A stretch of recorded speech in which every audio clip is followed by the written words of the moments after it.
Good afternoon. Committee will be in order.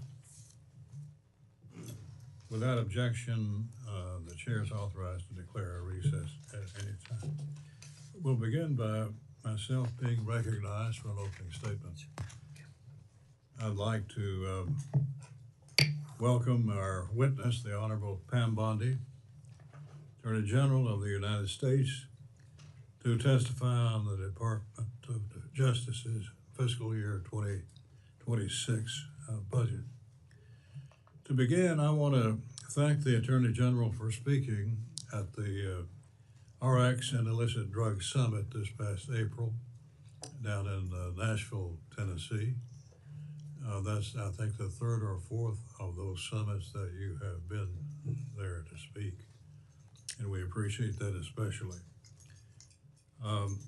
That summit gathers the best and brightest to discuss ways our nation can tackle the opioid and addiction crisis impacting every corner of our country. At this year's summit, we received some encouraging news from the CDC that overdose deaths have decreased by nearly 30%. Unfortunately, we still lost over 80,000 loved ones in 2024, and recent provisional data from the CDC suggests that the progress that has been made might be coming to an end.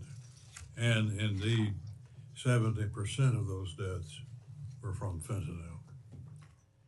Significant more work needs to be done to curb opioid addiction, including focusing on the precursor chemicals being produced in China and the manufacturing labs in Mexico, as well as tracking down the cartels and criminals that shop these drugs to our nation's children. The Department of Justice must keep this at the top of their priority list. Unfortunately, Madam General, your job at the top will not be easy, and the list of issues that the American people are counting on you to address is long and dangerous. From fentanyl and immigration to violent crime and supporting local law enforcement, the Department of Justice needs to uphold the rule, law, and equal justice while tackling the most dangerous situations confronting Americans. To make matters even more difficult, this all must be accomplished within a budget that needs to be right-sized for efficiency and effectiveness.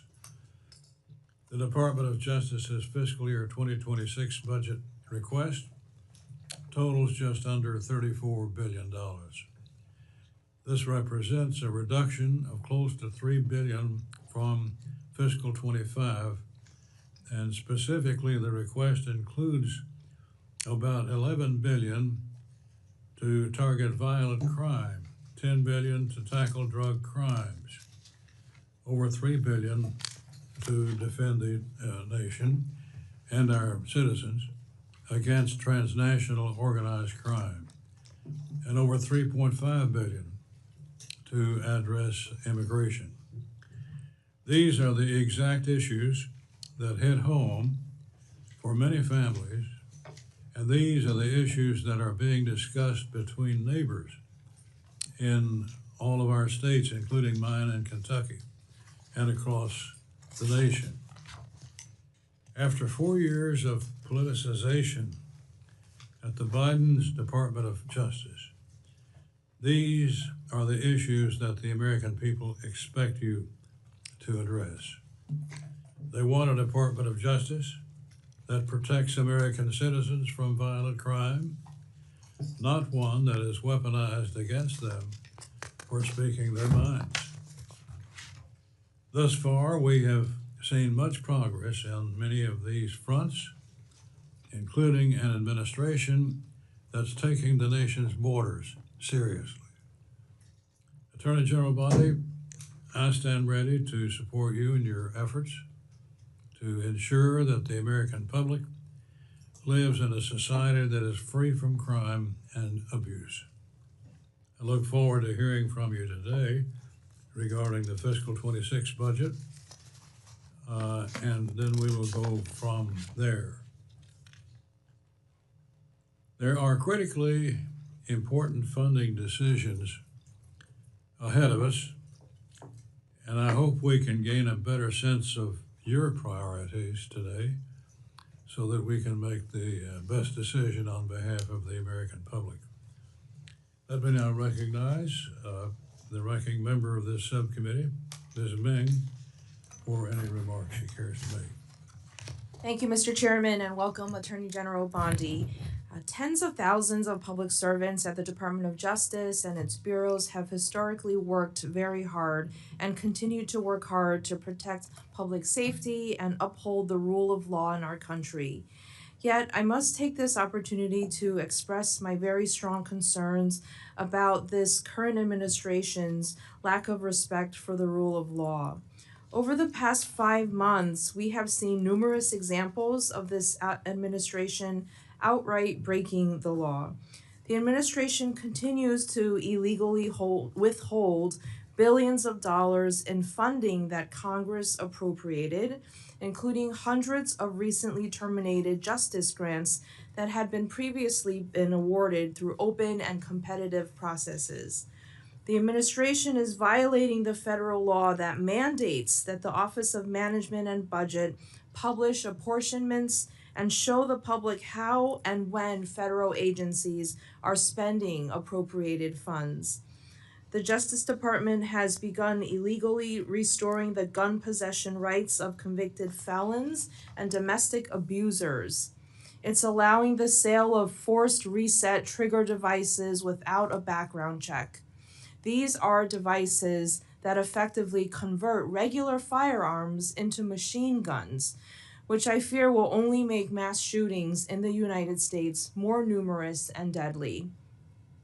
More than 1,500 individuals involved in the January 6th attack on the Capitol were pardoned or granted commutations of sentences.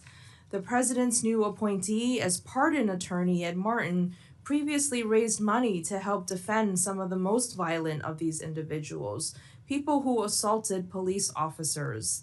Some of the pardoned January 6 defendants have subsequently been arrested, charged, or sentenced for other crimes.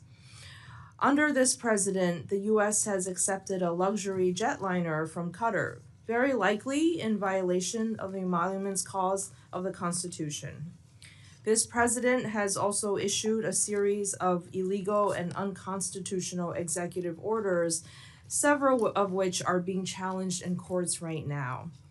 Presidential actions in recent months have also directed highly political and targeted investigations against law firms and individuals, including Miles Taylor, a former staffer for the House Appropriations Committee's Republican majority.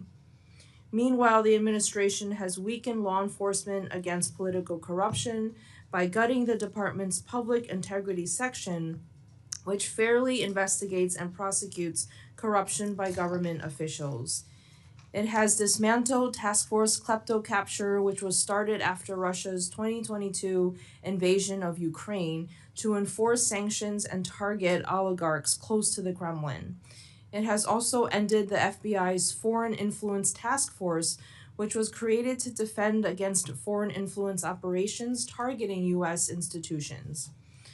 Furthermore, dozens of experienced career federal prosecutors, litigators, and FBI leaders have been fired or forced out since the start of this administration, including James Dennehy, the highly respected leader of the FBI's New York field office. I'm really concerned about what is happening in the Department of Justice, especially based on the department's fiscal year 2026 budget request. The proposed budget weakens the country's efforts to fight crime and keep Americans safe. The proposal reduces funding for the FBI, despite the heroism of agents like those in Minnesota who aided in the recent capture of the deranged man accused of killing a state representative and nearly killing another.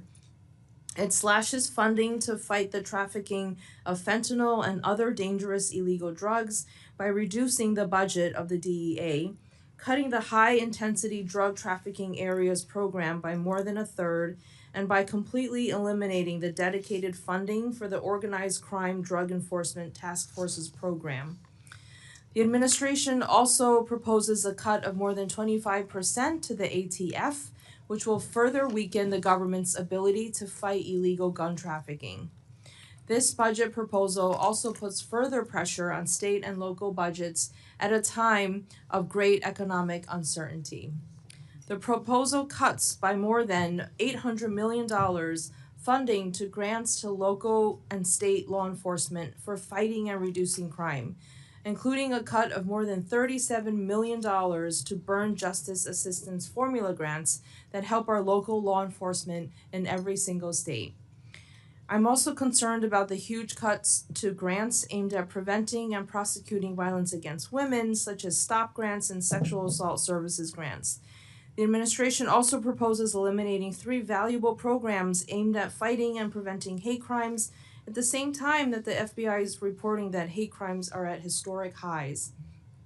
The administration's budget would completely eliminate the Community Relations Service, which was created by the Civil Rights Act of 1964 to prevent and resolve conflicts in American communities.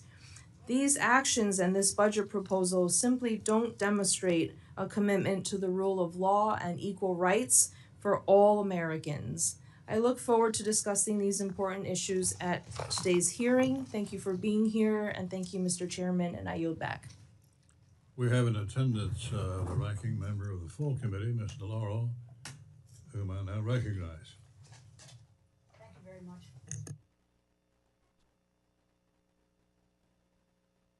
Thank you, Mr. Chairman, and I want to thank you and Ranking Member Meng for holding this budget hearing. And also want to say a thank you to our witness, Attorney General Bondi, for appearing before the subcommittee today. Welcome to the House of Representatives. A well-functioning, well-funded, well-led Department of Justice is critical to the safety and the security of the American people. And the Department of Justice's employees are dedicated public servants who work diligently and often in dangerous settings to keep criminals off the streets. But unfortunately, the Department of Justice under your leadership has become a tool of political retaliation and the front door for criminals seeking to curry favors and pardons. As I told Director Patel last month, pressure from the White House to investigate the president's opponents or to quash investigations of his allies threaten the department's credibility and the very foundations and the foundation on which this nation stands, and that is the rule of law. The Attorney General must shield the rule of law from political pressure, not act as an instrument for implementing the president's political hit list. Attorney General Bondi, the Department of Justice is not the president's personal law firm. Loyalty or disloyalty toward the president or even the president's agenda is not a valid measure of the performance of your employees nor of the appropriateness of a particular criminal investigation. President Trump is more focused on revenge, retaliation, and retribution rather than lowering high price for everyday essentials, and the American people are bearing those costs. The American people expected President Trump to address the high cost of living, but the president is not laser focused on the cost of living crisis. He is actually making it worse.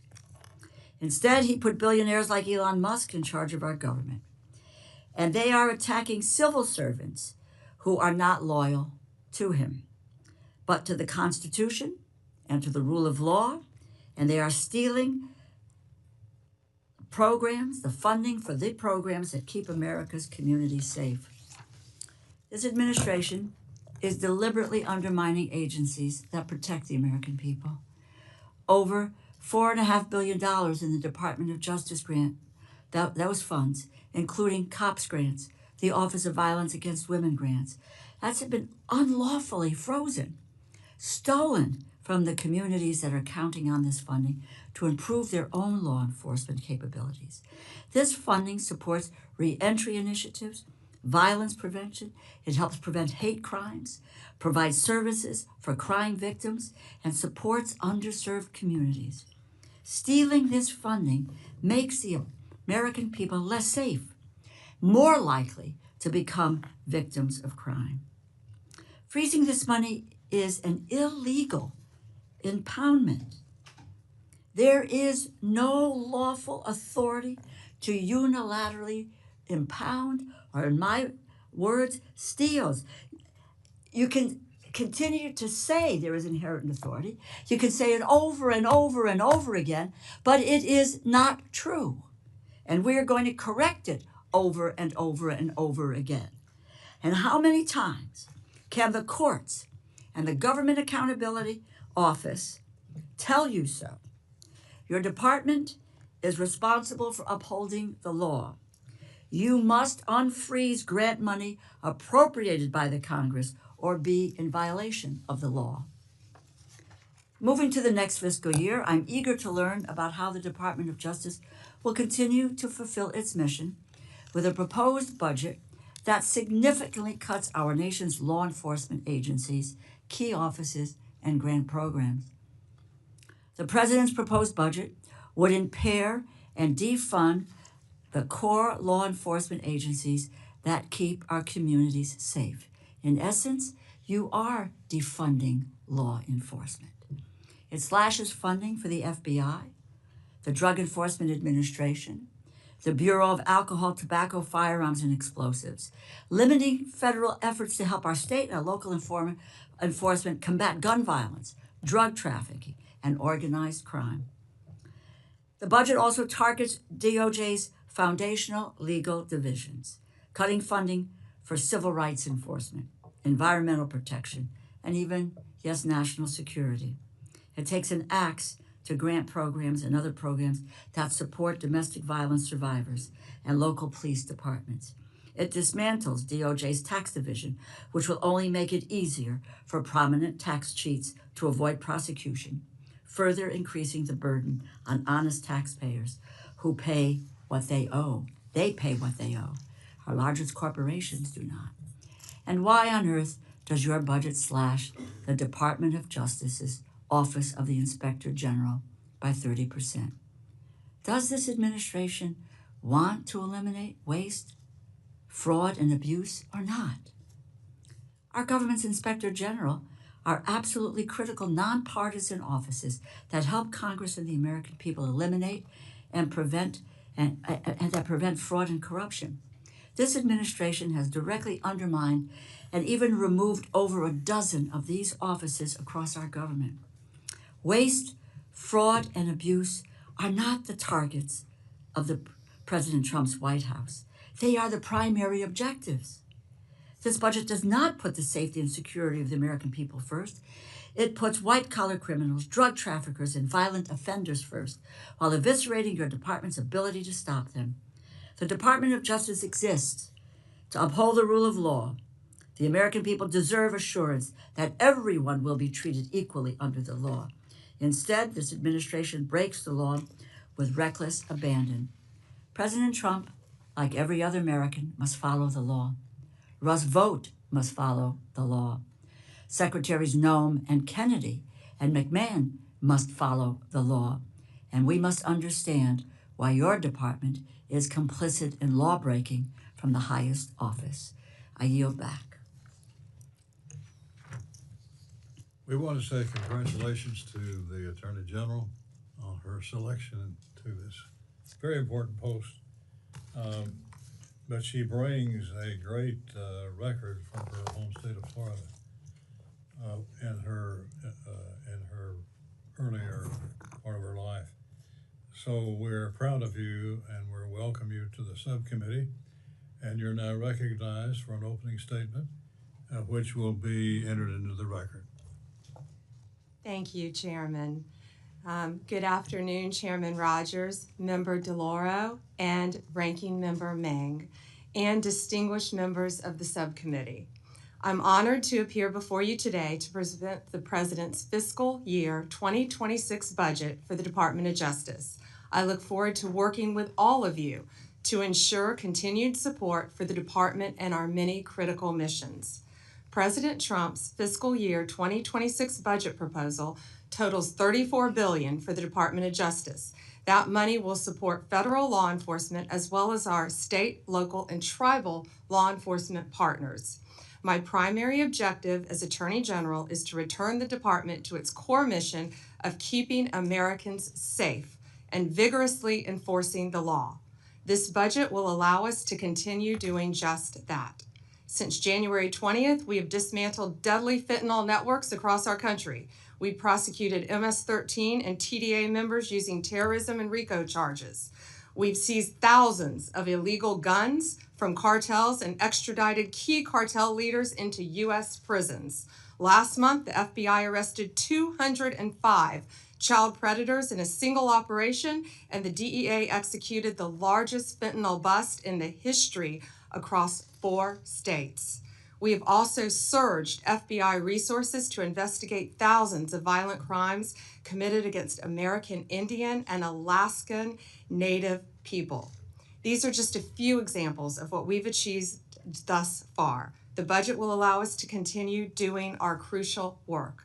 We've also led the charge to enforce our immigration laws, rebuild our immigration system after 4 years of chaos, help secure our nation's borders, moreover.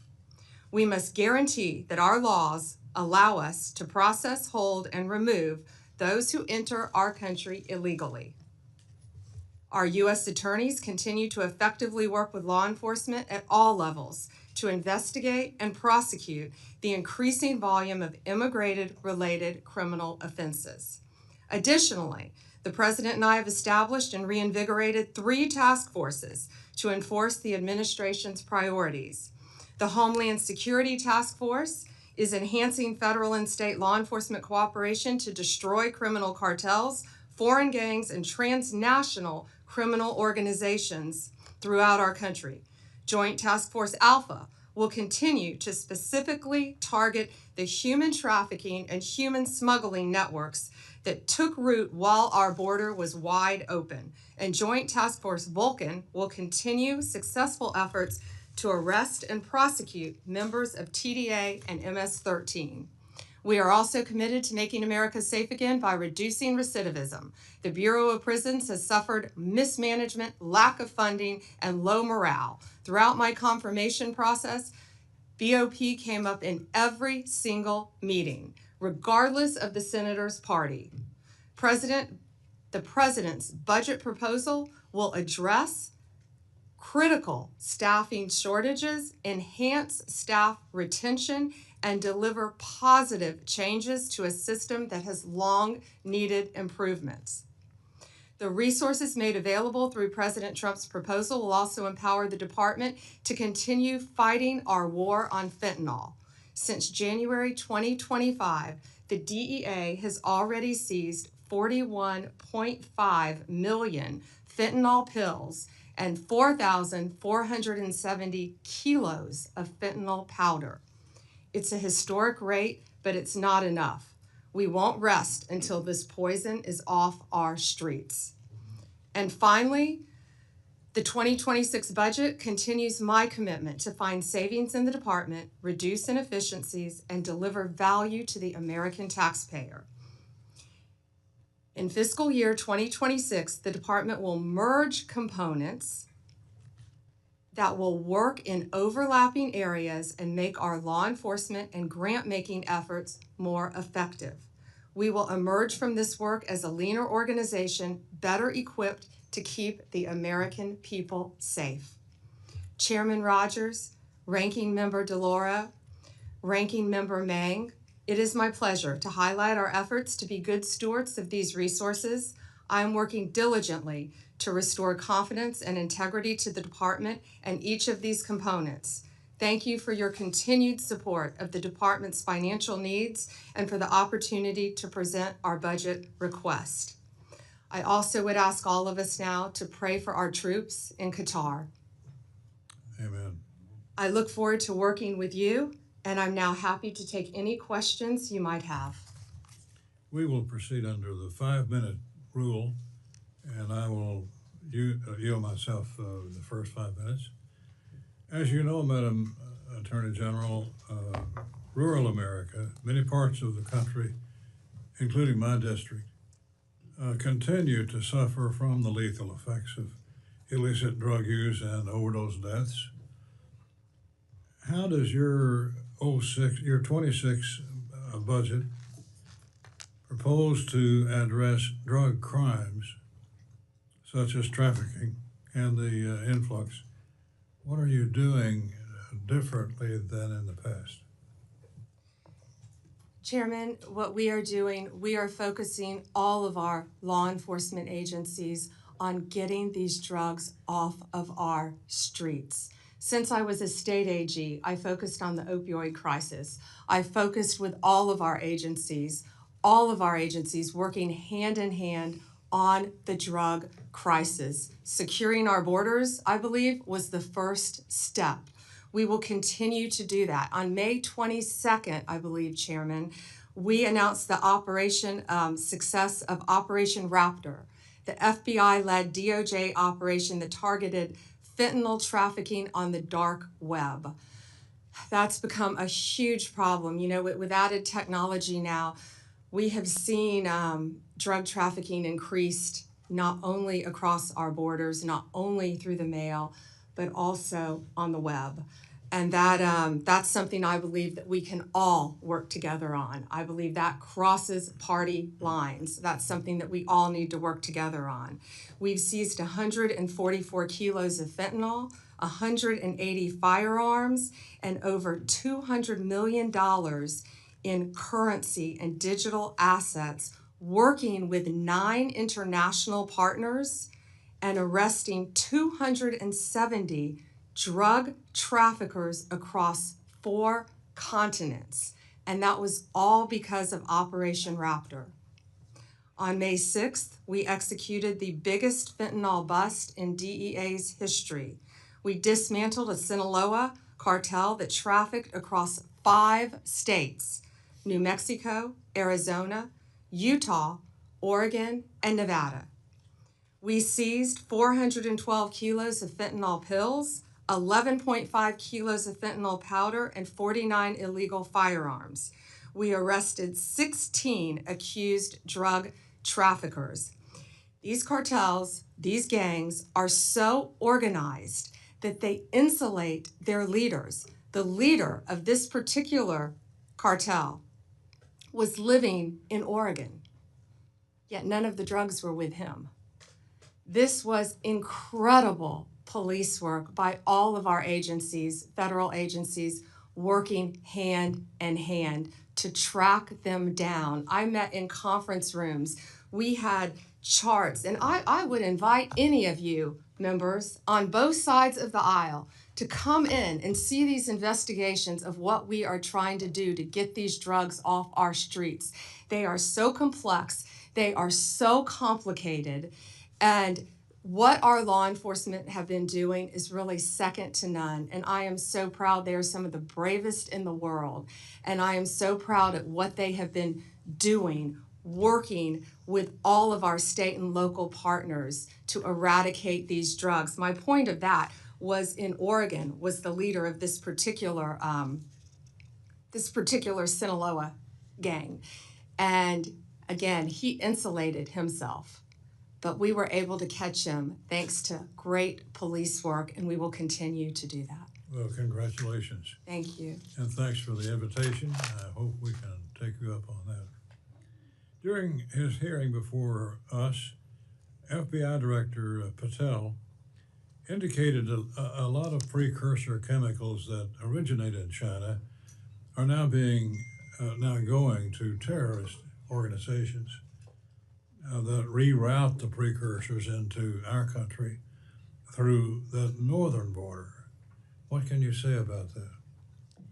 Yes, Chairman, that's accurate. You know, I've been fighting this fentanyl epidemic since I was a state AG, when it really first came on the market.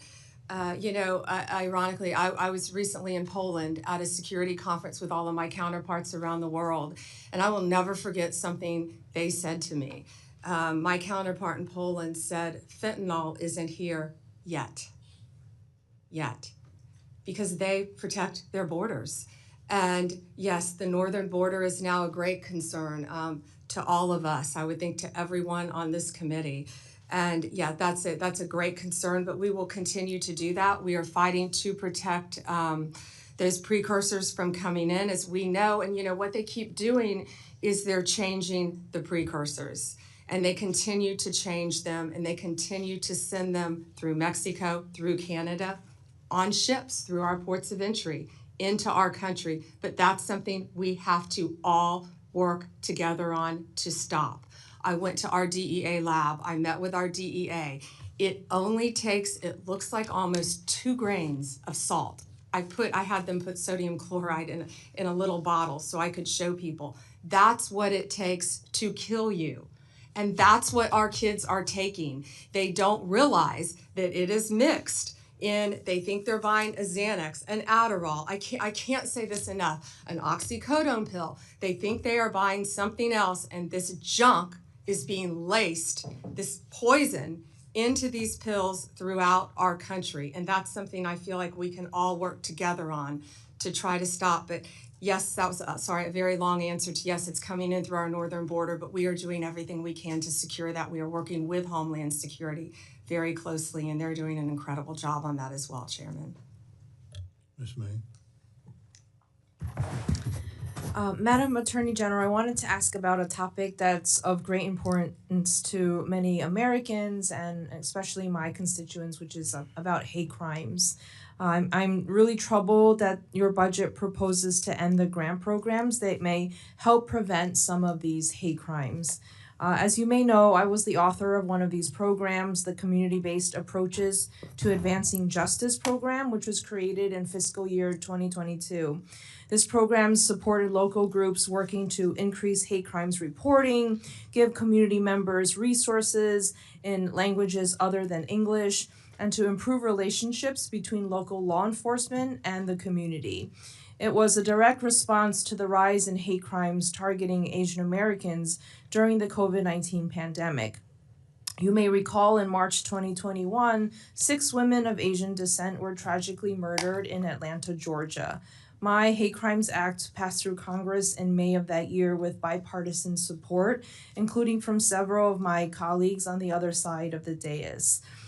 For years, I've been hearing from constituents about how scared they felt, and have been hearing from members of these communities as well as experts who've told me that one of the best ways to combat hate in this country is to fund prevention programs. So not just prosecution, but also prevention.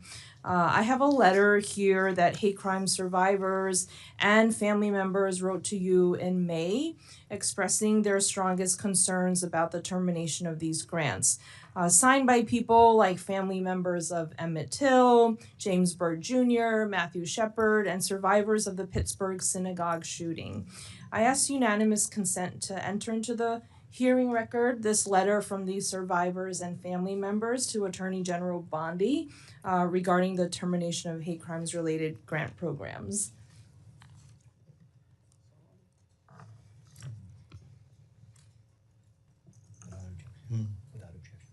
Oh, yes, without objection. Thank you, Chairman.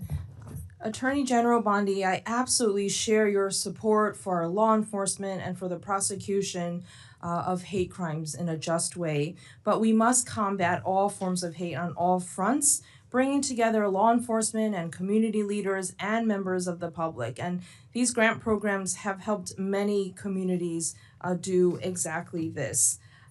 So I just wanted to ask and hear from you why there is a proposal to eliminate the 3 largest sources of DOJ funding for hate crime prevention programs. Yeah, and Ranking Member, can you list those 3 for me again? And I'm sorry, I have not received your letter yet, but I would welcome working with you on any issue regarding hate crimes in the Asian American community, in any community. I welcome working with you on that. Okay, yeah, I would love to. And this letter was sent May 15th, and we'll make sure that you and your team have received it. So the programs, one of them, for example, is named the Community-Based Approaches to Advancing Justice. 3 programs have been cut. And one of these programs literally help support our law enforcement departments locally, like our NYPD, to train and respond to hate crimes. Let me see. So we have 5,800 grants, Chairman, that come, Ranking Member, excuse me, that come through my office. 365 have been cut so far. That's approximately 6%. What I will tell you is we have turned back on 13 of those so far because people have reached out to me. If you want to reach out and talk to me directly, I will give you my cell phone. I would love to sit down with you and see if we can work that out. I'm sorry, I'm not familiar with those three directly. But again, we will, if you have on either side of the aisle any grants that you believe should be back on, I would love to meet with you and work with you on that. We're doing that on a case-by-case basis, and law enforcement is my top priority, especially hate crimes, violence against women, everything I've done my entire career as a prosecutor. I think we have a former prosecutor in the room too, and I look forward to working with you on those and seeing what we can do to help you. Great, we'd love to work together, and we will flag all the programs that have been impacted, including those that directly support our local law enforcement like NYPD. And just to be more specific, the three programs mentioned are community-based approaches, Jabara Hire, No Hate, and Shepherd Bird, No Hate Shepherd Bird. Thank you so much. Thank you. Mr. Gonzalez. Thank you, Chairman, and thank you, Attorney General, for being here today. You know, when the DOJ submitted their budget, the United States was a nation at peace, and now we're a nation at war. So my questions are going to be focused on national security. How many Iranian sleeper cells do we suspect are in the United States? Congressman, I can't talk about that in this setting, but what I can tell you is I know Homeland Security, I know the FBI. They are focusing on doing everything we can to keep our nation safe, and they will continue to do that. Yeah, it's a frightening time in which we live right now, but President Trump is committed to keeping all Americans safe, and we look forward to working with you on that. Great, thank you. How many active cases of threats to the homeland does DOJ currently have open as of today? Countless. I can't talk about those in this setting either. Obviously, anything pending regarding national security issues, but there is not a day that goes by that we don't discuss the issues that you just brought up with me at the Department of Justice. But I also know that our counterparts at DOD, HSI, the State Department, and all of our agencies are working together to make America safe and in turn, keep our world safe. This is very much on my mind. I spent 20 years in the military. I spent 5 years in Iraq and Afghanistan. These aren't, of course, these aren't dots on a board. And, you know, not only American lives abroad, what we saw today, are at risk, but it's also American lives here at home. And I don't want us looking back and going, what if? I want us to, as much as we can, get ahead of it, to give you the resources, the instruments that you need to go out and make sure that we're preventing things from happening, not waiting until after the fact. There was a report, you know, of over 1,500 Iranian nationals that have entered the country illegally over the last several years. Do we know out of those over 1,500 how many of those have been convicted of a crime? Yeah, I don't have the number of the conviction, but it's well over 1,000 have entered. Yes, I don't know if it's quite up to 1,500, but yes, it's well over 1,000 have entered our country. And I can tell you we are on high alert, and everyone is looking at that very closely. Just some things just don't line up as far as us. I see the world is on fire now more than ever before, right? Once again, when this budget was submitted, we were a nation at peace, and now things have changed. I look at this, I see law enforcement and national security has a reduction of $645 million, over 1,500 positions. You know, the notes I have, the FBI will implement cost-saving measures. The largest decreases will be in criminal, cyber, response and service branches, and national security branches. FBI's criminal investigation, cyber, and international operations will reduce resources and support various investigations and partnerships. Additionally, the counterintelligence, counterterrorism, threat screening, and weapons of mass destruction programs experience reductions. I mention those things because those, in my eyes, those are the programs that we need more resources to, more manpower to. And not everything's about money. I mean, you alluded to this. A lot of times it's about being more efficient with the things that you're doing. I'd love to hear your thoughts on some of the way we're looking to get ahead of any problem sets. Thank you, and we can do more with less. Of course, you can always do more with more, but we're doing more with less. We're prioritizing, we're refocusing, and the budget request supports $7.5 billion for national security. Also, that's why it's very important, I believe, for all of you to support Big Beautiful Bill. The One Big Beautiful Bill gives us a lot of additional funding at the Department of Justice to carry out our mission. The Senate version gives us $11.82 billion. Currently, the House version gives us $3.3 billion.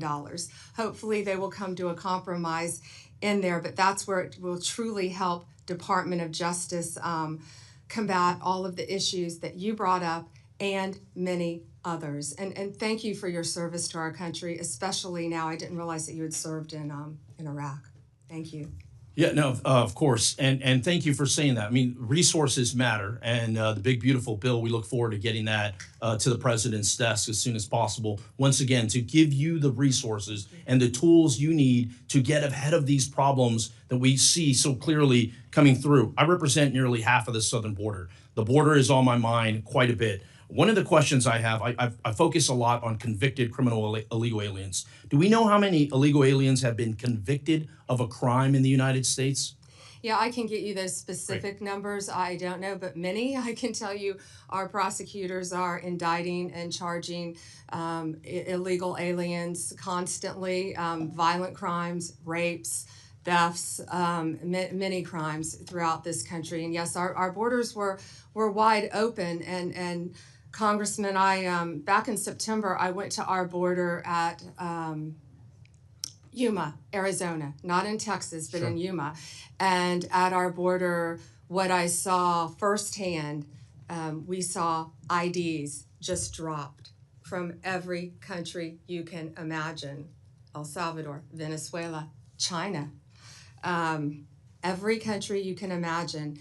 And of course, I didn't see Iranian driver's license, but they are coming into our country. Yes, we know that's documented, but just walking into our country. And that's why Homeland Security, that's why ICE, that's why the FBI, that's why all of our agencies, DEA, ATF, are all working hand in hand to combat that and to keep Americans safe. And that is what President Trump is committed to doing. Thank you. Chairman, I yield back. Ms. DeLauro?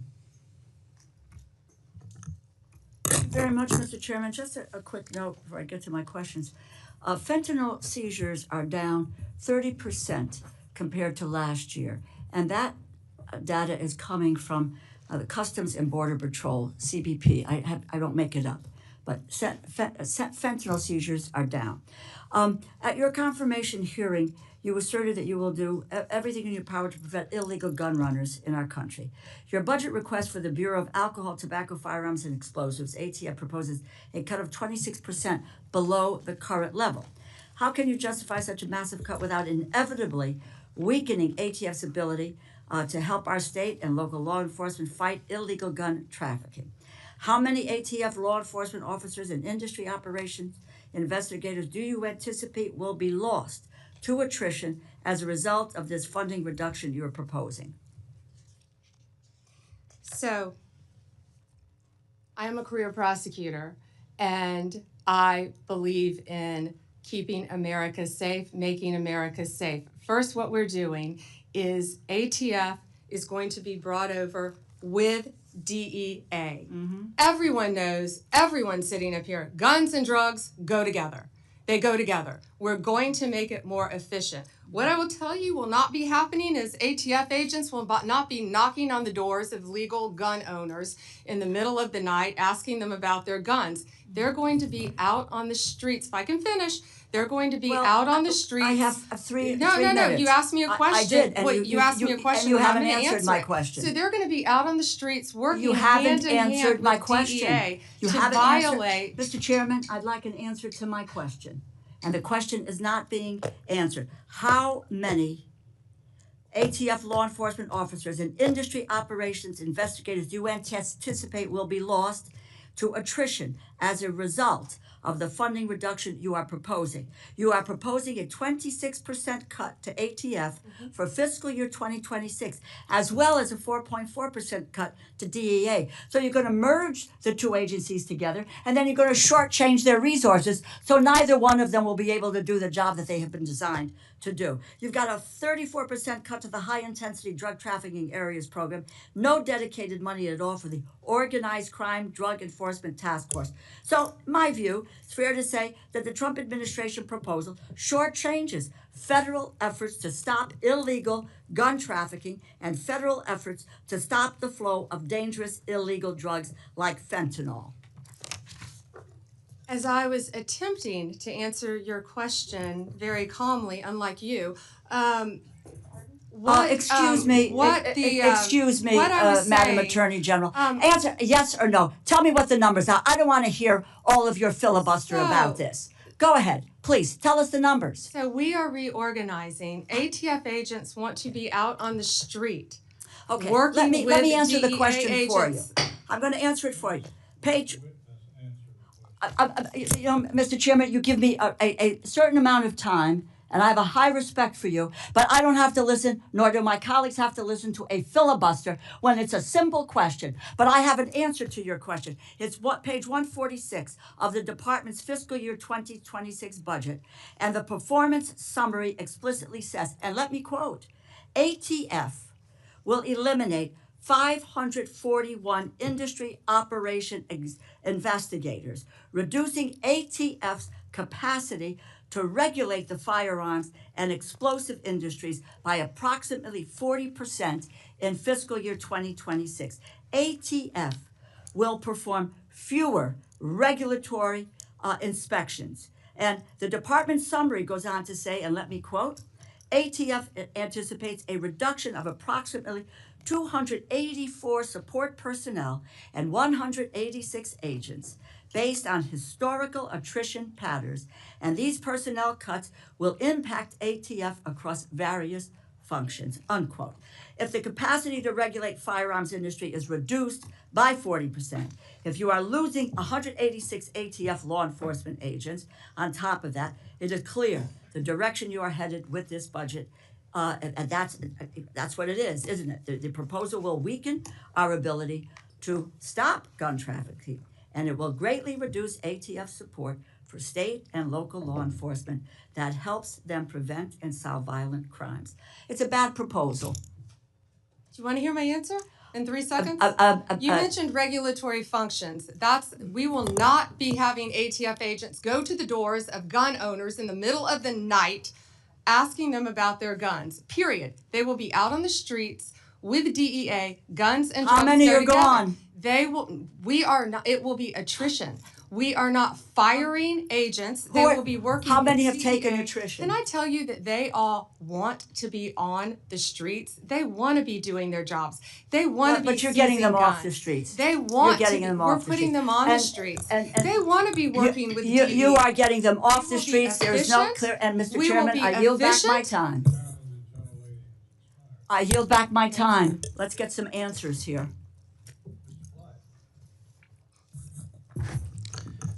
Thank you, Mr. Chairman, and thank you, Attorney General Bondi, for being here today.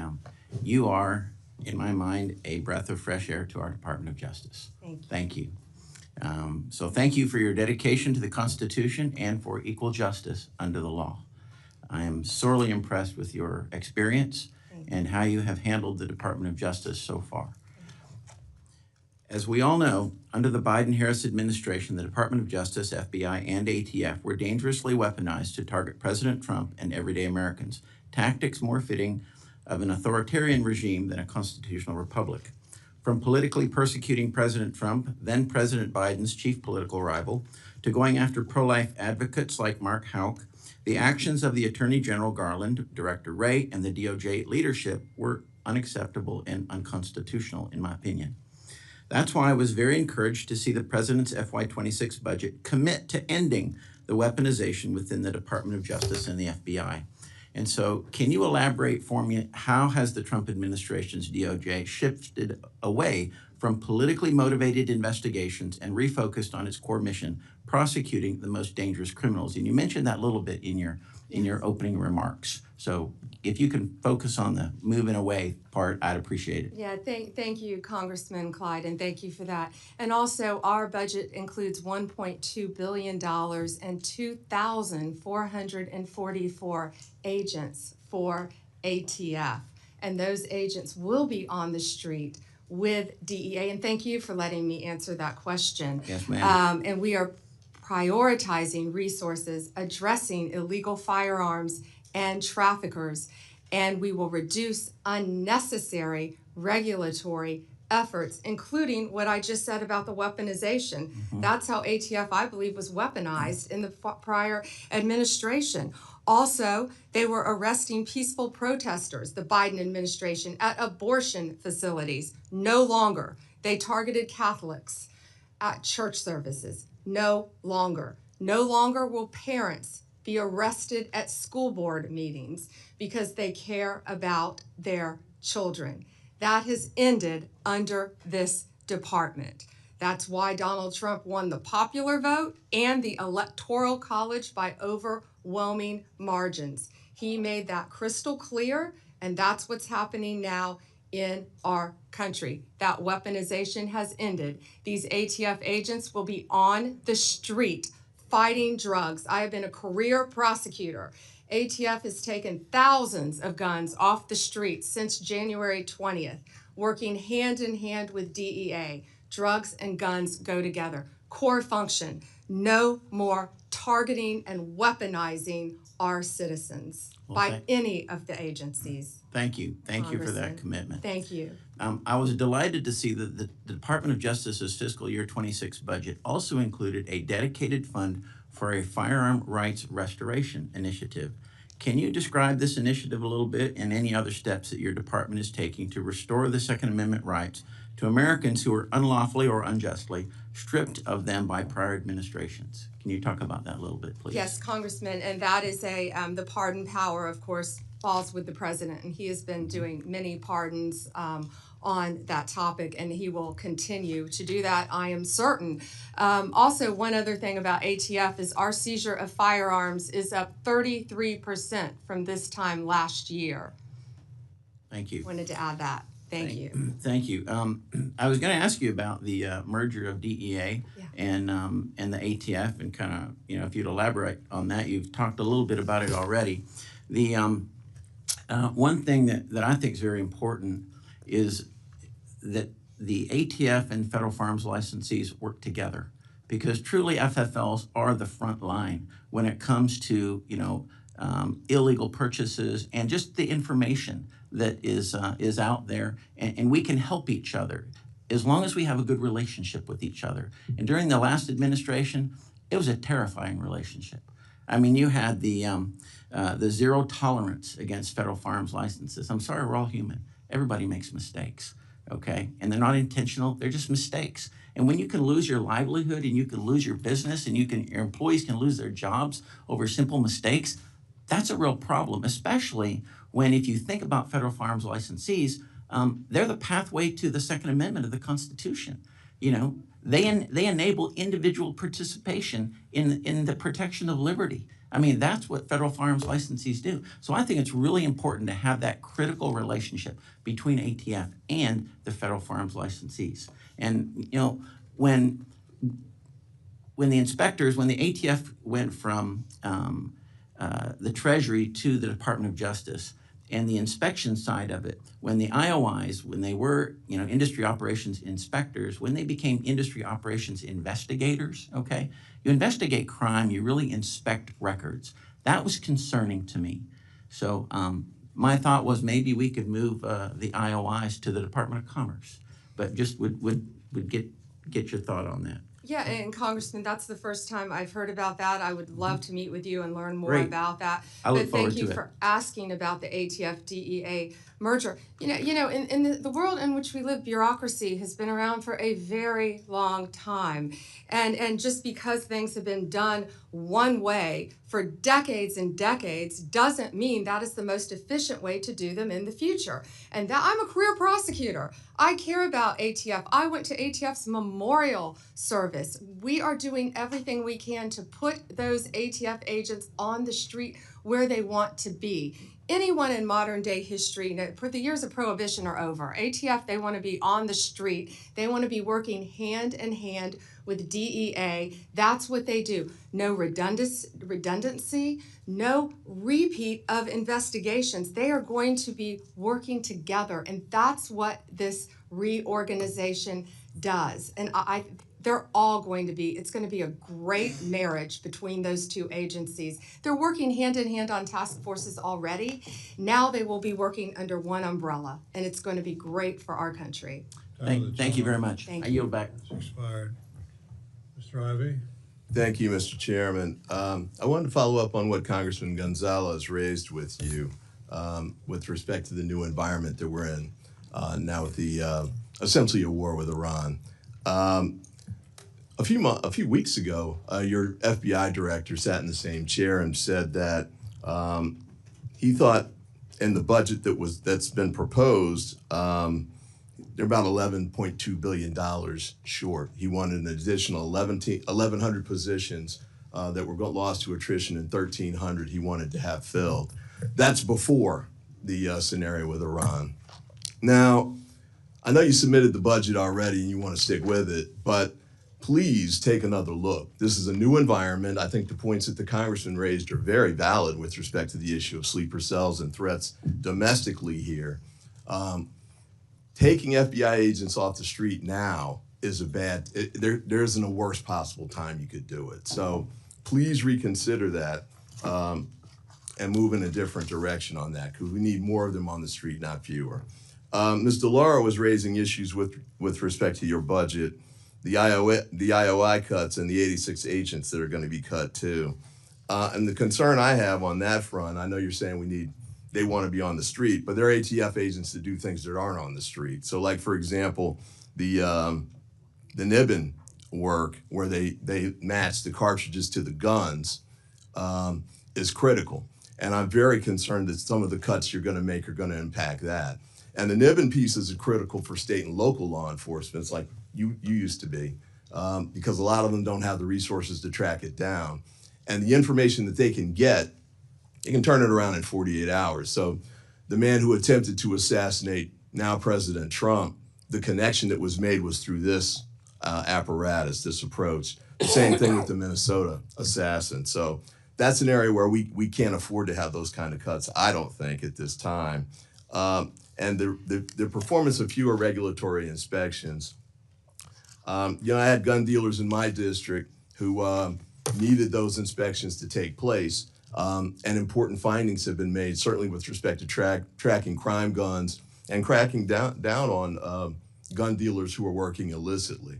I'm not saying they all do. I mean, many of them operate in the right way, but the only way to track it down is through inspections that have to be aggressive. And by the way, even under the current regime or the previous regime, I think some of them didn't get inspections for maybe every 10 years or so. So it wasn't like it's a constant harassment piece.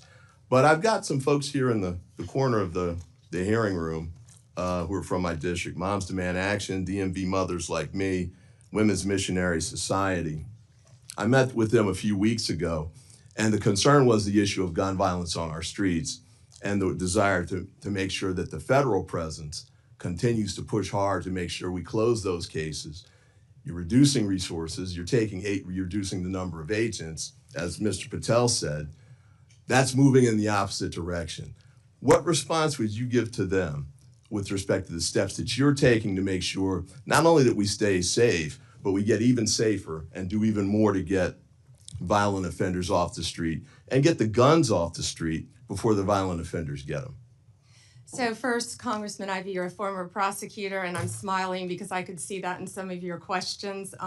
Thank you for those questions. I'm going to try to answer them all in order of how you ask them.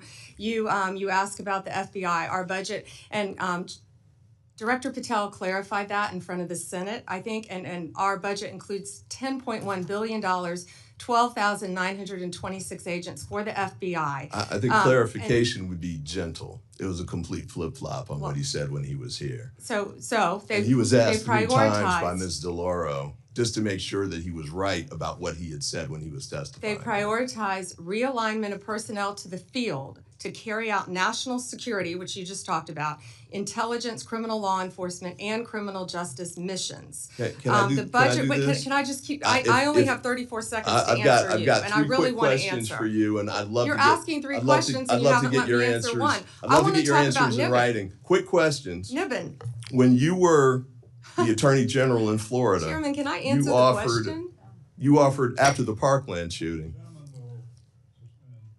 I believe this is my time under the rules, and I had. Stop the clock. Can we stop the clock? Stop the clock at a different. Mr. Chairman, what I just said was, if you could submit your answers in writing, that would be great.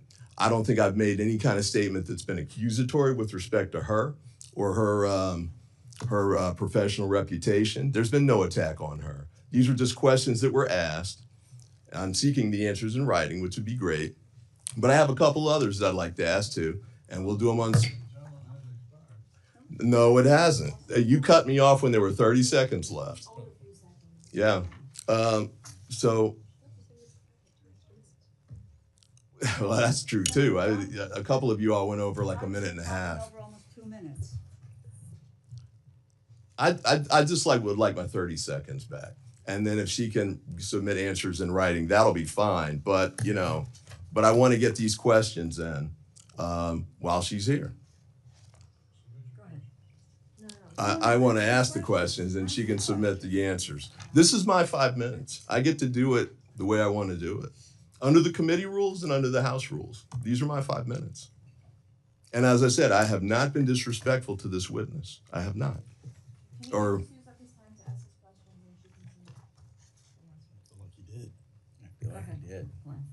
okay.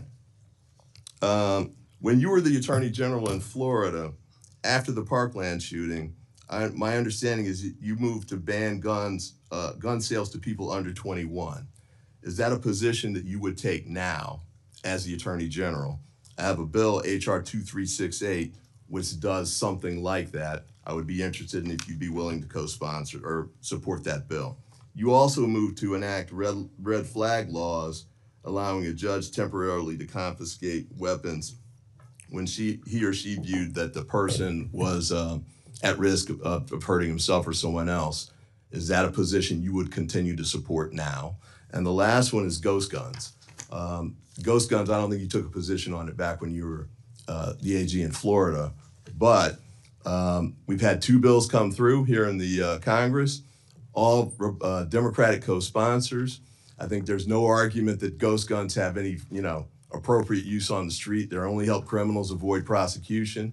Would you support a legislative ban on ghost guns? And with that, I yield back.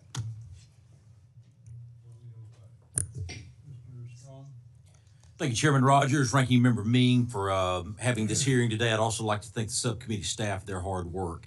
Attorney General Bondi, thank you for being here today. I commend you for your efforts to prioritize President Trump's America First agenda and commitment to making America safe again. As you know, I represent Alabama's 5th Congressional District, which includes Huntsville and Redstone Arsenal. I'm especially supportive of the FBI Director Patel's plan for the continued movement of FBI personnel to North Alabama. My district has repeatedly answered the call to support our law enforcement agencies with a second-to-none workforce, cutting-edge facilities, and room for growth. Attorney General Bondi, do you support the FBI's plan to move additional personnel and programs to Redstone Arsenal and out of the Beltway? Thank you, Congressman, for your question. And yes, we are moving 500 additional personnel from DC to Alabama, to Redstone. Redstone is a state-of-the-art facility. It will enhance everything we do, training for FBI, training for other employees, and Huntsville provides the most cost-effective location with a distinct partnership opportunities, and we support all of that that's happening, and I look forward to visiting it one day. Could I have a couple minutes to answer a couple of Please do, your I yield. fellow congressman's questions? Thank you. He asked me about NIBN, and yet he didn't want to hear my answer. NIBN means National Integrated Ballistics Enforcement Network. I'm very aware of that. We are not cutting that. ATF's receiving $66 million. It's an important program. And I know he would not intentionally attempt to mislead anyone by saying that I'm trying to cut that, but that's not being cut.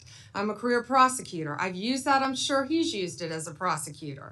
It's an important program that provides critical support to 7,200 state and local partners we work with. It's a key element to combat violent crime and firearms. So I am a huge supporter of NIBN, and we will continue to do that. You asked me to talk to moms. I will always speak to moms in my office, in any environment. Yes, and I lived the Parkland shooting. I still talk to and meet with all of those families, both Democrat and Republican alike. I will continue to do that as a career prosecutor. Speaking of moms, I'm sure you met with Patty Morrill, Patty Moran. She is the mom of a murdered woman in your district. I'm sure you met with her. I'm sure he met with Tammy Nobles, Kayla Hamilton. That was her daughter who got murdered. So yes, I'm willing to meet with any mom from any side of the aisle. And thank you, Congressman, for letting me discuss Absolutely. that. Well, would the gentleman yield? I want to move my questions. In my district, we have the FBI, the ATF, DHS working together to address bombing incidents and use of explosives. The FBI's Hazardous Device School and Terrorist Explosive Device Analytics Center, affectionately known as TDAC, the ATF's National Center for Explosives Training and Research, and the U.S. Bomb Data Center are all located at Redstone Arsenal. As mentioned, ATF's National Center for Explosives and Training Research is a world-class facility located at Redstone. The center provides remarkable training facilities and specializes in life-saving explosives and arsons training. Can you discuss how merging the ATF with the DEA will streamline their activities while ensuring their critical and unique capabilities are maintained? Yes, absolutely. And yes, the National Center for Explosive Training and Research at Redstone, it's pretty remarkable what they do. They oversee the canine operations, I believe, as well as the criminal profiling, the explosives, the arson investigations, and I look forward to working with you. I look forward to visiting that. I really want to go to that facility. There are no cuts planned for that. And that's where ATF and DEA, again, can partner together. The drugs and the guns go together. Those agents will be working hand in hand. The bureaucracy at the top will be gone. There will be no redundancy. They will be working hand in hand at that facility and many others throughout our country. Thank you. Mr. Attorney General, I just want to thank you how you represent yourself and you represent this country. It's a hard task what you have to do. You represent Democrats, Republicans, but what you have done in these first 5 months have reestablished the American people's belief in what the DOJ is to do for the American people. Mr. Chairman, I yield back. Amen. Somebody else back. Mr. Morelli? Thank you, Mr. Chairman, and Ranking Member Meng for holding this important hearing, and thank you, Attorney General Bondi, for appearing before us today. Madam Attorney General, I serve in addition to the Appropriations Committee as a ranking member of the Committee on House Administration. I sent you a letter last week along with my Republican counterpart, Chairman Brian Stile, requesting an increase in federal prosecutory resources to address threats against members of Congress, particularly in light of what happened last week in Minnesota, that tragedy. In 2024, the U.S. Capitol Police identified and received nearly 9,500 concerning statements or threats against members. Federal prosecutors have only secured 8 convictions so far, and the heightened threat environment demands an all-hands-on-deck approach. Will you commit to assigning an assistant U.S. attorney or a special assistant U.S. attorney in each of the 94 federal districts to, at least on a part-time basis, investigate and prosecute threats against members of Congress? So thank you for bringing that up, and I take that very seriously. Not only what happened in Minnesota was horrible. I've spoken to Keith Ellison. I've spoken to Amy Klobuchar about that. It's horrible. We are involved in that. The FBI was involved. Our U.S. attorneys are involved. Many of these are district to district. So the way we're doing that is, I will tell you, my National Security Division is involved in all of those and assisting in those. We meet every single morning and we discuss that. But many of those, Minnesota, will be handled in the state in which it happened. Another one is Governor. I'm sorry if I can keep going. I'm sorry. Sure. I don't mean Quickly, to. though. I filibuster.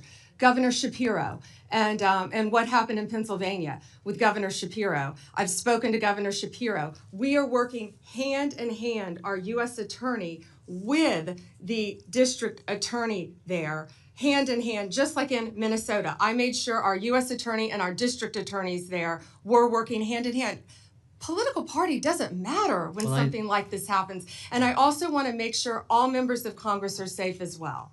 Okay, and I would reiterate, Chairman Stile and I think Chairman Stile and I agree that at least a part-time in each of the 94 districts would be appropriate. Let me change topics for just a moment. And really quick on that. Yes, we're doing that through our National Security Division, so I think that's already in the works, and I would be glad to meet with you in a secure facility to talk about that. Very good, thank you.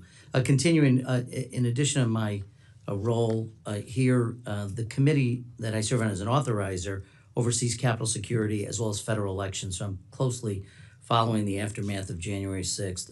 Recently, several defendants who received presidential pardons related to that day are now arguing in court that the pardon covers crimes like, for instance, illegal firearm possession discovered in a search of an individual's home in California months after January 6th. What's your position on whether the pardons cover these separate offenses? The pardon power rests with the president, not the Department of Justice, and some of that is pending litigation, and I cannot discuss pending litigation. Well, I'm not asking you about who has the right to a pardon. I think, as the Department of Justice in February wrote, the pardon is an act of grace which removes the punishment from a crime a person has committed. It further said, in its effect, the granting of a pardon is in no sense the overturning of a judgment of conviction. It is an executive action that mitigates or sets aside punishment. So as the chief law enforcement officer, what's your opinion, not the president's power of whether he can offer a pardon? That's pretty clear in the Constitution. But for crimes committed unrelated to January 6th, would you suggest that the pardons would cover activities or crimes potentially committed outside of that by the same person? Well, I don't know if you're referring to Joe Biden pardoning his son after he said he would not pardon Hunter Biden, or the No, I actually referred to of January 6th. I'm sorry. all the sentences that the people that were on death row. I've met with those families. No, all of those sentences were commuted. I'm not going to comment on pardons on either side of the aisle. So, well, I'm not asking about either side. I'm asking, you're the chief law enforcement officer in the United States. You have a responsibility directly, you sworn oath to the Constitution, not the president. Want to know what your views are on the extent to which pardons cover potential crimes committed by individuals who have been pardoned but unrelated to January 6th. Do you mean the ones that were done by the auto pen? I'm not going to discuss anything that Mr. could Chairman, be or not be pending I litigation. respectfully, Ms. DeLauro accused you of filibustering. I think that's the height of filibustering. This is a serious topic. And for you to suggest that you don't have an opinion or to divert to other things that had nothing to do with January 6th pardons, I think is frankly demeaning to your responsibilities and your job. With that, I'll yield back.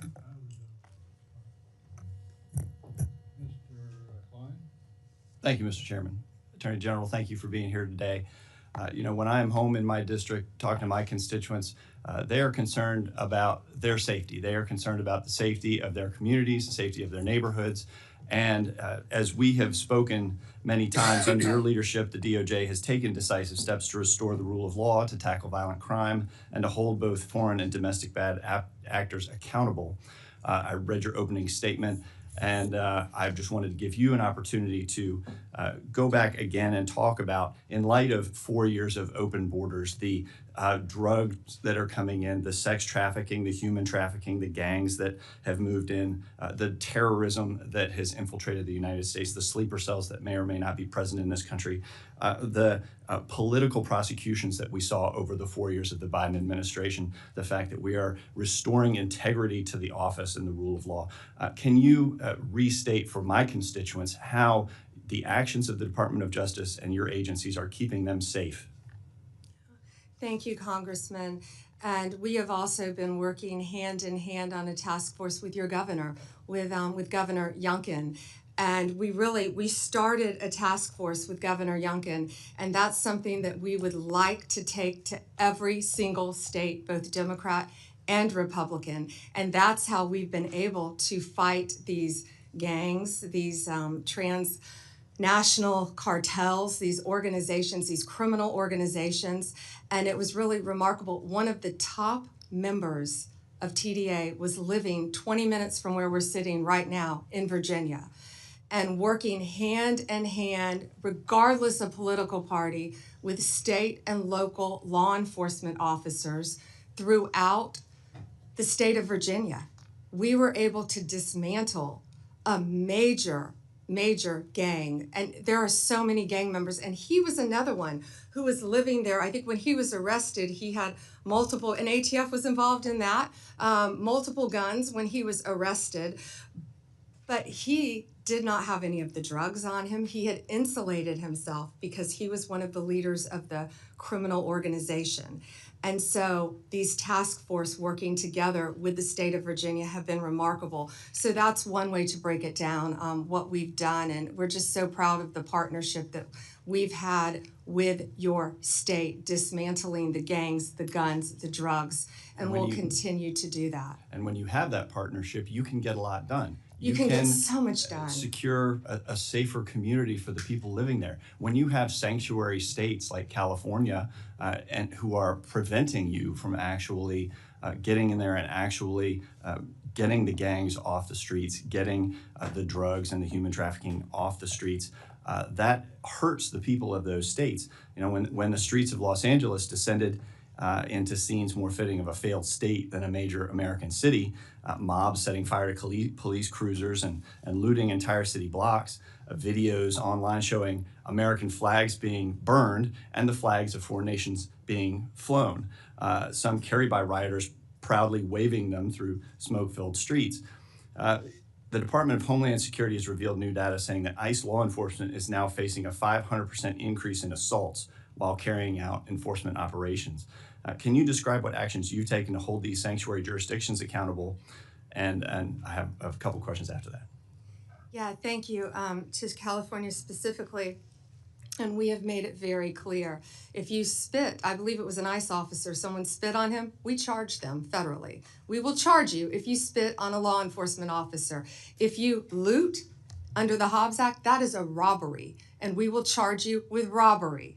We are going after the maximum penalty federally for anyone who touches a federal agent, and we are also going to protect our state and local law enforcement agencies and officers.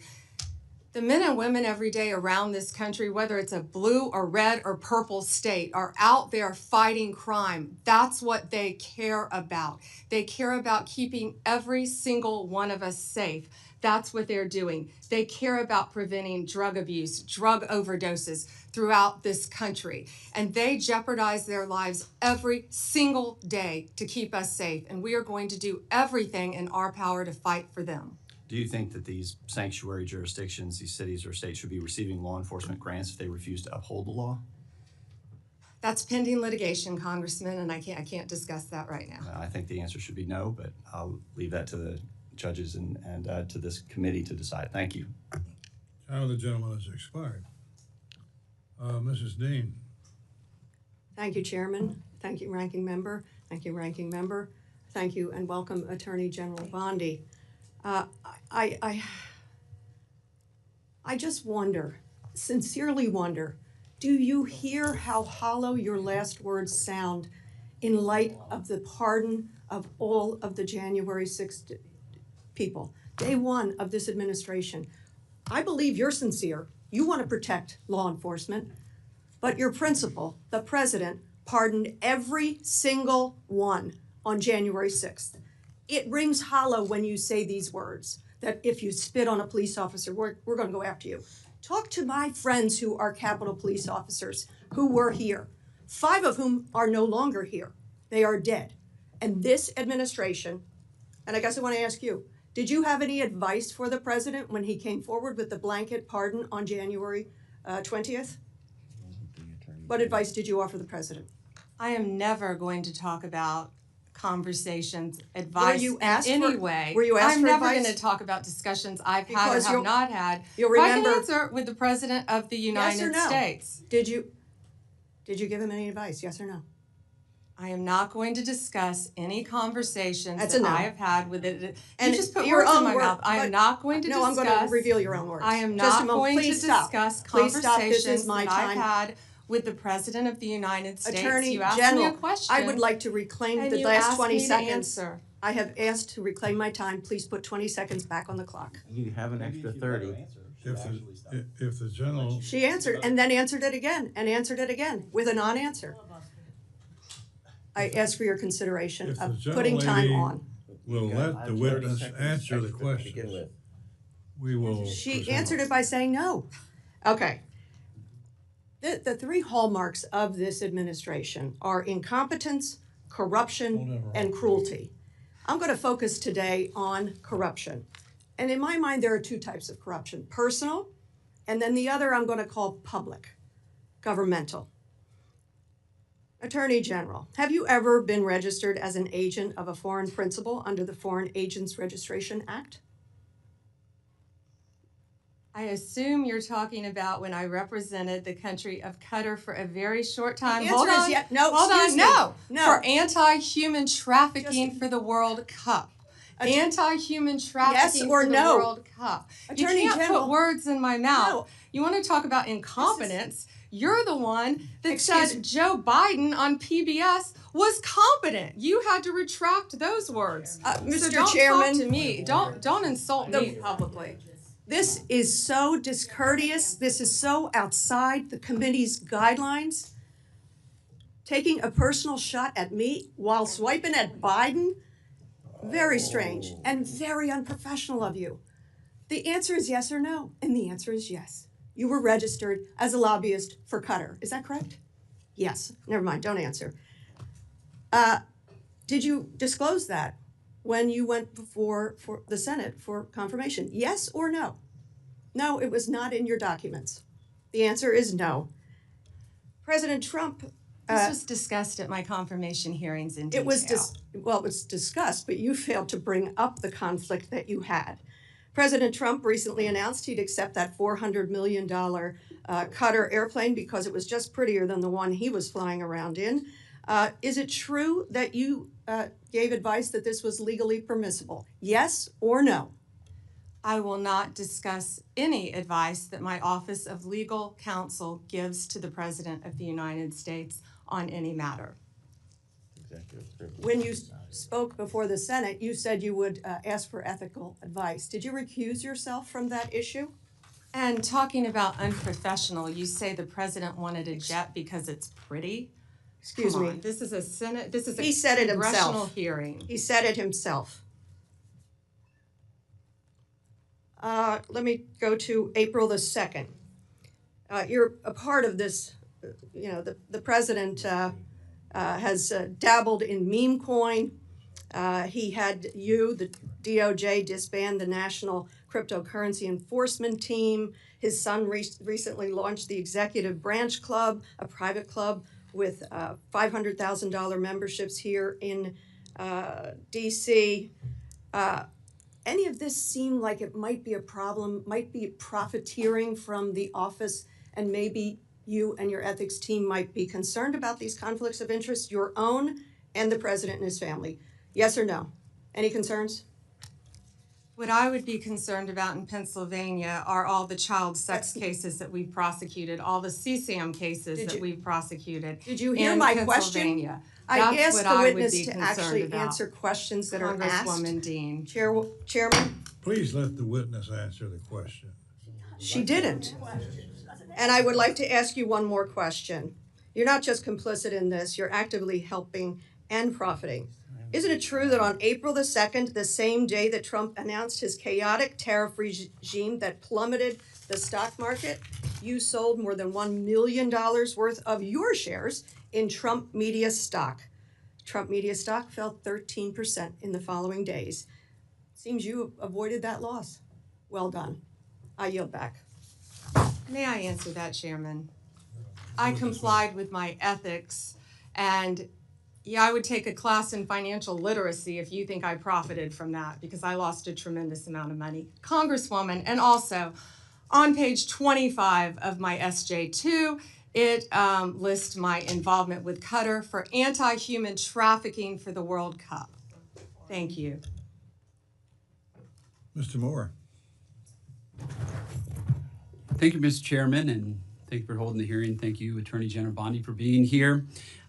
You just mentioned this previously, and obviously, as you're aware, about the recently uncovered information about the FBI's egregious, politically motivated anti-Catholic field memo, which was disseminated to more than 1,000 employees. The Biden administration claimed that this memo only was circulated at the Richmond field office. It's now clear that this memo went much beyond just that one field office.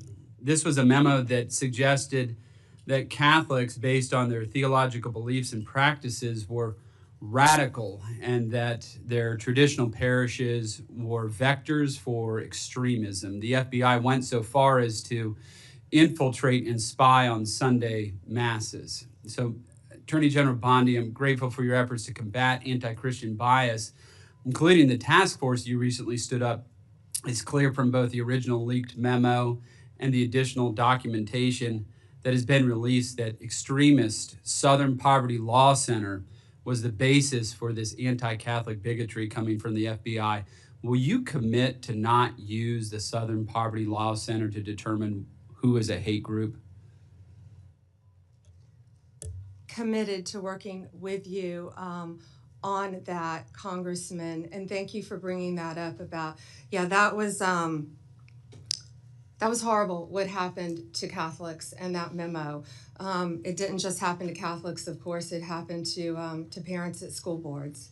It happened to people who were peacefully protesting at abortion clinics.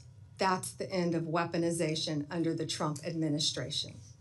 Well, thank you for that, Attorney General Bondi. What additional resources can this committee provide to further execute your efforts to eradicate anti-Christian bias in the federal government? Yeah, we're committed to working with you. Our Civil Rights Division, led by Harmeet Dillon, is doing an incredible job working on those issues and many more. Our Civil Rights Division, I met with her this morning. I talk to them almost daily, and they are working to protect people of all religions. And, you know, especially now, I'm actually surprised that hasn't come up yet this morning, but in light of everything happening with Israel, all of the anti-Semitic things that have been happening around our country. I went to the crime scene here in DC of 2 young people who were leaving a Jewish museum and were gunned down simply because of their religion. It was horrific. It was horrific. And then in Boulder, Colorado, when a Holocaust survivor was firebombed, lit on fire because she was Jewish. And so it's not only Catholics, it's every religion. And even mosques that were slow-walked under the Biden administration and not allowed to open. We will protect every religion in this country. Well, thank you for your commitment to that, and I truly appreciate it, and I think everybody of faith in the United States appreciates that. And I just want to switch gears real quick to just another topic. In 2022, the DC Metropolitan Police recovered the remains of 5 unborn children, apparently from a DC abortion mill, which appeared to be the victims, these 5 remains that were found, victims of a brutal partial birth abortions. As you know, Congress passed a bipartisan law outlawing this gruesome practice in the early 2000s. Public reporting suggests that the President Biden's DOJ directed the DC chief medical examiner to destroy the remains of the children without performing an autopsy, which the CME appears not to have done yet. General Bondi, will you commit to working with me and this committee to conduct a full and fair investigation into the deaths of these children to ensure justice is served for the DC-5? Yeah, and Congressman, that is a ongoing investigation and pending, so I cannot discuss that in this forum. But on a collateral matter, the woman who retrieved those 5 fetuses was convicted, and she was pardoned by President Trump. And they were basically unborn babies, is what is alleged in the. But I can't discuss it any further. All right, thank you, Mr. Chairman, and thank you, Attorney General Bondi. I yield back. Mr. Mervin. Thank you, Chairman. Thank you, Ranking Member. Attorney General, thank you for joining us today. Our law enforcement officers, first responders, and local safety agencies are the backbone of our communities. In Northwest Indiana, I've worked hard to bring critical federal grant dollars home, funds that directly support the brave men and women who protect us every day. Unfortunately, funding for 2025 has been rescinded, weakening our public safety framework and making our neighborhoods less safe. I firsthand have a positive impact in securing dollars and investments for Gary, Indiana, East Chicago, Lake County, and Michigan City that were force multipliers that were technology such as license plate readers and the COPS grant. I'm asking you today, what can we do to ensure that those funds are going to continue to flow to my district? And in light of the HIDA, I'm in Northwest Indiana, Gary, Indiana. We are a HIDA district where we have the Chicago traffic. That's vitally important to my district. I just need commitments that that funding will continue to be going forward and that our agencies will have that support. Congressman, thank you for bringing that up. I'm well aware of the HIDA. I believe that's in Maryville. Is that correct? You are correct. And yes, that funding will remain where it is. We do not intend on touching that funding. We want to protect HIDA. Very good. So in light of the escalation with Iran, part of our cybersecurity and our infrastructure when it comes to our electric grid, our banking systems, that is a new threat. Does this budget reflect increasing our cybersecurity protections, and how is the Department of Justice going to protect our infrastructure when it comes to bad actors such as Iran coming directly at our infrastructure in a cyber attack? Yeah, we have $50 million for cybersecurity, and also in the one big with an M, 50 million. 50 million, Okay. yeah, but also in the one big beautiful bill, it is also addressed to give us more resources. And you know, it's not only Can I Iran, ask- as you well know, it's China as well. But Right. yes, I wholeheartedly agree with you. In the Congressman. reconciliation, tomato, in the reconciliation bill, can you tell me what more resources are going to go towards cybersecurity? Because I was under the impression that was decreased. Can I get you? I will get you those numbers. Okay. Yes. I want to do everything I can to help you protect cybersecurity, all of us in this country, not only again with Iran, but also with China and all of our foreign adversaries around the world. Okay. And then just a question of curiosity that I have. Director Patel was here a couple of weeks ago, and we talked about the emails that went to the FBI agents, meaning, please tell us what you did at the end of the week. Give us 5 reasons why you did. At first, Director Patel said that that didn't exist. Then he specifically said, well, that came from the Department of Justice to the FBI agents. And his words, I told them not to fulfill that obligation. How do you manage that if you give a directive to your director of FBI and he chooses not to fulfill that? And where did that information go? So when someone from the FBI, an agent, fulfilled that obligation of giving you the information of what they were working on, where did that data go and how is it secured? Yeah, and Congressman, I'd be happy to see who answered that, but I asked, when I learned about it, I asked that it be withdrawn, and it was, that email. When you learned about the email going to the FBI agents, you asked them to withdraw it. Who did you ask to have it withdrawn? My entire office, and it was. So it is unknown who sent that email? Well, it came from my office, but when I learned it went to the FBI, we asked that it be withdrawn. Where is the gap of my understanding? If it came from your office, you're telling me you didn't send it? I didn't realize it went to the FBI. That email went out. So- and the purpose of that email was to make sure, just so you know, it was to make sure that these people were sitting at their desk and working and alive. That there were people actually Okay, and responding. I agree. It could have been, I got up and got a cup of coffee. Sure. That So was without the going into purpose. that, the people that did answer it, where did that data go? I will find out and I will get you that information. And I only ask as a national security issue as Absolutely. they're working on sensitive issues. And I thank you for joining us, and I yield back my time. Thank you. Gentleman yields back. That concludes today's hearing. I want to thank our witness, Attorney General Bondi, for being here today. We would normally like to do another round of questions, but we don't have time. The gentle lady, the Attorney General, has meetings scheduled, I think, at 4 o'clock. So we will not be able to do a second round because of that. So without objection, members may have 7 days to submit additional questions for the record. Subcommittee stands adjourned.